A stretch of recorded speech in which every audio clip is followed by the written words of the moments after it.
প্রথমেই স্নান করে নিয়েছি, এরপরে ভেজা কাপড়গুলো সেগুলো ছাদে মেলে দিতে গেলাম। এদিকে দেখি ছাদের গাছগুলোতে অনেকগুলো ফুল ফুটেছে। সবগুলো ফুল আমি ঠাকুর পূজার জন্য তুলে নিয়ে আসলাম, কারণ বারবার রোদের মধ্যে আর ছাদে যেতে মন চাচ্ছে না। আজকে প্রচন্ড রোদ উঠেছে। এদিকে বাসায় চলে আসলাম, তারপরে আমি চুলগুলো সুন্দর করে সেট করে নিলাম আর সিঁদুরটাও পরে নিয়েছি। তারপরে পূজা করবো, এর জন্য ঠাকুর ঘরে চলে গেলাম। আর ঠাকুর ঘরে গিয়ে প্রথমে আমি পূজার থাল বাসনগুলো বের করে নিয়েছি, এরপরে আমি পুরো ঠাকুর ঘরটা সুন্দর করে মুছে ফেলেছি।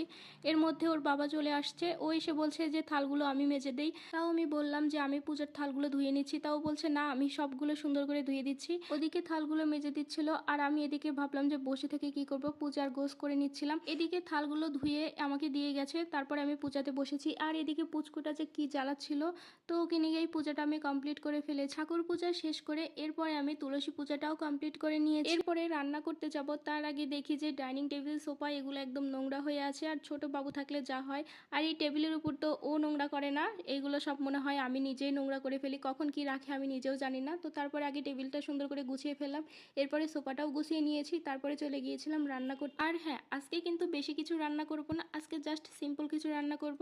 প্রতিদিন তো মাছ এগুলো খাওয়াই হয়, তো আজকে ভাবলাম যে আজকে একটু ডিম অমলেট করে তরকারি রান্না করি।